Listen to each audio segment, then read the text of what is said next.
What makes a Sonic final boss good? While the answer may vary depending on the person you ask, there's three categories that, in my opinion, are essential to making a final boss memorable. Narrative. Ideally, a strong final boss should enhance the narrative that the game is set up and possibly build upon it, immersing you in the world the story is set in. Gameplay. No matter how interesting the boss is from a narrative standpoint, how it feels to fight is just as important. After all, an unfulfilling boss makes you very aware of the fact you're playing a video game. Music. Even a perfect boss in the two categories above can be dragged down if the music doesn't live up to them. An ideal soundtrack is one that elevates both narrative and gameplay. And these three categories all contribute to one thing: the immersion you feel while playing. That is what separates a great Sonic boss from its contemporaries, and it's the basis on which I'll be ranking all these bosses. As always, let's get into things. Sonic Generations may be a great game, but goddamn does its ending suck. The final boss of this game in particular may be the biggest waste of time in any Sonic game. Nothing of note happens here, both in a gameplay and narrative sense. You just end up holding boost and praying you catch up to the creature while hearing your friends constantly pester you about homing shots. The music is also rather lackluster, and that's a cardinal sin in a Sonic game. Sorry Gens, but you dropped a generational stinker here. Lost World is one of the more divisive titles in the series. Some appreciate its unique gameplay and the ideas it brought to the series, while others care very little for it.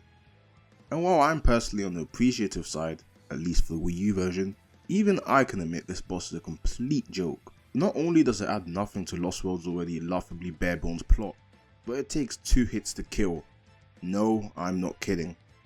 The only saving grace to this boss is the music, which in typical Sonic fashion is amazing, but even that can't save this one from being this low on the list.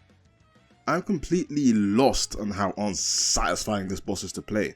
What in the world, Sonic Team? Yes, you read that correctly.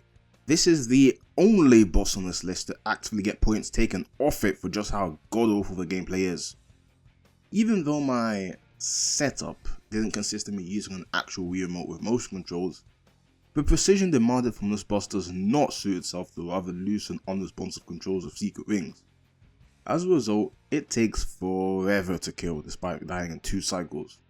Why won't you piss off and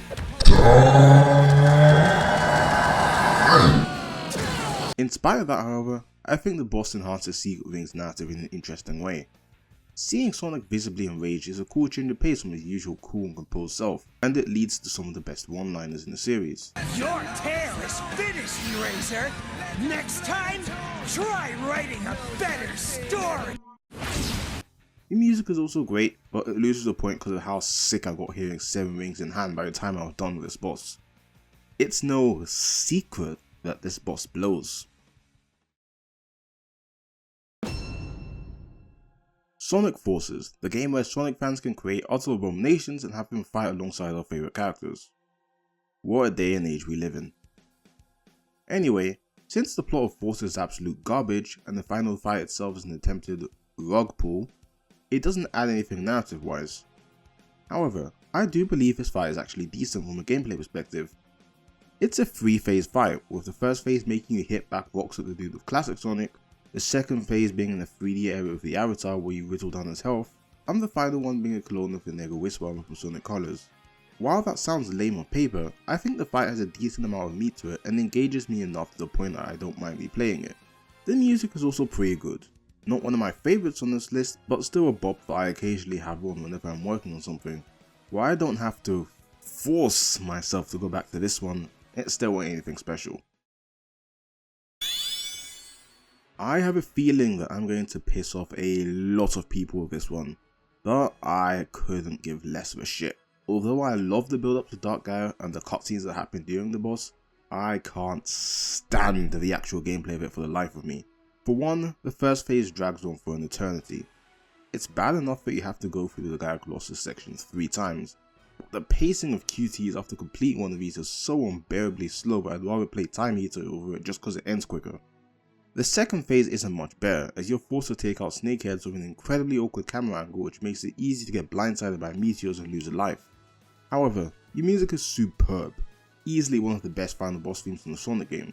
However, it can't save this boss from unleashing my boredom. Shadow got his own game in 2005, and my relationship with it is rocky. But regardless of my thoughts on the actual campaign, this final boss ain't anything to write home about. The theme of Shadow putting his past behind him as he beats the shit out of Black Doom is nice, and Eggman revealing that Shadow isn't an android, albeit 9 minutes in, does resolve a plot thread from Heroes, but this ultimately doesn't add much to a plot that was already a giant clusterfuck. Gameplay wise, it's alright at best. The whole gimmick is you must hit his eye with Chaos Spears and then rotate to the other side. Get too close however, and he teleports away, where you must catch up to him for another attempt. It's fine enough, but really confusing on the first one when you have no idea what to do. I Am All of Me is a fucking banger too, although I wouldn't expect any less from this franchise. Even still though, this boss is mediocre without a shadow of a doubt. That's right folks, I actually prefer both of the inferior port final bosses to their HD counterparts. Sonic sure is a weird franchise. The main difference to me comes from the actual structure of the boss itself. While the Supersonic portion is basically our Layla or whatever but with actual competent controls, the Gaia Colossus section at the start is basically Punch Out, and you only have to do it once, where you then take control of Sonic as you traverse the various obstacles laid in the Colossus and blind Dark Gaia. I did take away a point from narrative as these sections no longer have a time limit, meaning that you'll naturally feel less immersed in the act, but other than that, a pretty fun boss. Guess you could say its potential was unleashed. I need to stop doing this. While I like the console version of Lost World quite a bit, I have more negative thoughts on the 3DS one, putting it very lightly. In spite of that however, I do genuinely believe this version sports a boss fight that is not only superior to its HD brother, but also one of the best final bosses in the series gameplay wise. It's just got way more going on, keeps the pace up with attacks that take effort to dodge, and has just the right amount of difficulty without feeling cheap. With fun gameplay and great music, this boss is just in a world of its own compared to the console version. Sonic Frontiers, released after 5 years of nothing, aimed to be much more ambitious than any game since Unleashed, and it shows with the boss fights, which are all these spectacle-filled clashes against titans of Supersonic. So naturally, many expected the final boss to surpass those, and unfortunately it falls short in that regard. Instead of an awesome tag team combo of Siege and Supersonic, we get the shooting minigame from early in the adventure. Nothing wrong with it mechanically, it controls well enough after all, but it's just the complete opposite of what the game had built up, hence its low score. Here's the kicker though, I think the rest of the boss is perfect. The end's monologue is both chilling and a reflection of all the previous adventures Sonic had gone through, while the music is one of the best pieces in the game, and that's saying a lot when that game is Sonic Frontiers. Ooh boy, this is going to be another controversial take. Adventure 2 is the most iconic story, birthed one of the most iconic characters in the series, and has the most iconic vocal theme. However, I just don't think the boss is that fun to play. More often than not, I'd home in on the core only to bounce off or not do any damage whatsoever, and it cost me quite a few attempts every time I play it. To me, this boss is carried by the dialogue in it and the OST, which is one of the most iconic songs in the history of Sonic. But not the best. Colors, that's Colors with a U, seems to get quite a bit of criticism for its bosses, and while I can agree that most of them aren't very fun, I believe the final boss is one of the better ones on this list. Unlike Lost World, the Nega Wisp armor wasn't Eggman's primary scheme, but a backup in case the amusement park went to shit, which makes the easy difficulty more acceptable. Not that this boss reaches the lows of the HD version of Lost World, mind you. The Wisps being integrated into a fight is genius and adds to a narrative as you free them from Eggman's clutches while fighting, and use them as your means of putting him down. Backing this up is the beautiful orchestral mix of Reach for the Stars, which is so criminally underutilized in this fight because of how short it is. These colors really do feel so right. That's right, Frontiers got 2 slots on this list. To the surprise of many, Sega announced 3 DLC for Sonic Frontiers shortly after its release, with the Final Horizon DLC coming out about a year later. And this DLC changed the final boss after many expressed disappointment with how the base game ended, As a consequence of this, however, the ending was slightly changed to reflect the new boss, and in my opinion is weaker than the base game, with the absence of Sage's sacrifice being a big deal. The boss, while better on a technical basis, still feels kinda unintuitive when it comes to beating it, with a lot of stuff being unclear to the player on the first run. However, the spectacle makes up for it, which is why it still gets a 2 in gameplay. Musically, it's fantastic as always, with the remixed I'm Here theme really shining, although that shouldn't be surprising given this is Sonic the Hedgehog on about. Sonic and the Black Knight is one of the many games in the series that I feel goes under the radar. It's got a fantastic characterization of Sonic, the vocal performances are stellar, and the music is phenomenal. The final boss of this game represents all this in a fantastic way, as Sonic takes up a sort of villain role for once in the fight that, while mechanically simple, is still satisfying to play nevertheless. And don't even get me started on the music. Why the fuck did they go so hard in a budget game? I know, this surprised me too. 06 is a game I've not completed through legitimate means. In fact, this verge is the first time I've ever played the final boss, and it was courtesy of downloading the completed save file. That should tell you what I think of the game. Solaris is surprisingly decent gameplay wise, however, easily being the best bosses in 06's catalogue. With all the characters rooting for you in the background, the quotes from our main trio of Super Hedgehogs, and the phenomenal soundtrack, this boss is truly something special.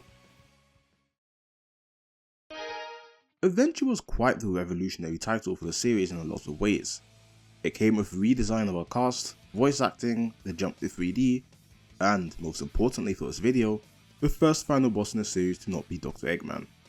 Being the first in a long-running Monster of the Week trend, Chaos was a mutated Chao who became overwhelmed with fury after Pachacamac's attack on his brethren, and with the power of the Emeralds, threatened to destroy the world as we knew it. However, Sonic, being perceptive, realizes that sealing him inside the Master Emerald won't change how he feels, and instead transforms into Super Sonic with the intent of neutralizing him. And that's the narrative context of the fight summed up. You're fighting Chaos not to put him down, but to revert him back to the kind-hearted soul he once was. Enhancing this contrast between Chaos and Super Sonic is the phenomenal tune of Open Your Hearts, as it perfectly represents the clash of ideologies this fight is set up. One of the best in Sonic history without a doubt. As many of you may already know, Sonic Heroes is my favourite game of all time. I love everything about it, from the colourful characters to the wacky story and the rich mechanics unique to it. However, the bosses weren't the strong point of that game, as they were either completely brain dead or just kinda there. There are 2 exceptions to this, however. The first is Egg Emperor, and the second, Metal Overlord. You see, throughout the game, Metal Sonic has been copying the data of all 4 teams, and uses it to transform it to an abomination of a transformation time that makes Sonic 06 loading screens blush. But with an incomprehensible threat in front of him, the 3 other teams that don't have Sonic in them decide to team up and buy them time to transform, with all 3 members of each team contributing in their own way. After that, however, Metal sprouts wings and takes to the sky, with Team Super Sonic chasing after him in one of the best showdowns we've seen in the series to this day. Every character has a role here, from Sonic destroying the crystals Metal shoots out, to Knuckles annihilating a whole battleship, and it's all needed to build up your Team Blast. Repeat 5 times and Metal Overlord falls. Not only is the gameplay loop super satisfying, but the back and forth between Metal Overlord and Sonic is really good. Metal believes he's the real Sonic and that drives him to defeat Blue Hedgehog, while Sonic proves throughout the fight that his abilities and data aren't what make him who he is, it's his personality and loyalty to his friends. Adding to this is What I'm Made Of, a musical piece that is better than Live and Learn. Yes, I did just say that. Truly a masterpiece in game design which shows us what it's made of. However, for as good as this boss is, it falls short of the top spot to a very peculiar choice. Shadow Generations is a fantastic game. It's got great level design, insanely responsive controls, and unique gimmicks with the various Doom powers. However, the best thing it does in my eyes are the boss fights. Throughout the series, there's often been a struggle to find the balance between engagement and spectacle when it comes to bosses, with Sonic Frontiers being an example. In Shadow Gens, however, every boss is pretty top notch, and the best of them all was the final encounter of Black Doom, which uses every skill you've acquired throughout the game. The back and forth between the duo is also amazing, as it showcases their dynamic that was established in the story. Doom sees Shadow as a means to an end, while Shadow resents him and wants to cut ties with the alien overlord once and for all. Musically, it's also pretty stellar. The first praise surprised me with its remix of Black Doom's theme from Shadow 5, but the second is where things truly step up, with a remix of All Hail Shadow playing in the background. The best boss on this list without a shadow of a doubt. And that's my official ranking of every 3D final boss in the series. It's been pretty interesting playing through all these bosses and reanalyzing them in the way I have, and it's shown me that, much like the games themselves, final bosses of Sonic are all over the place in terms of quality, and I can only hope that for Frontiers 2, Sonic Team build upon the best aspects of all of these to deliver a truly unforgettable end game.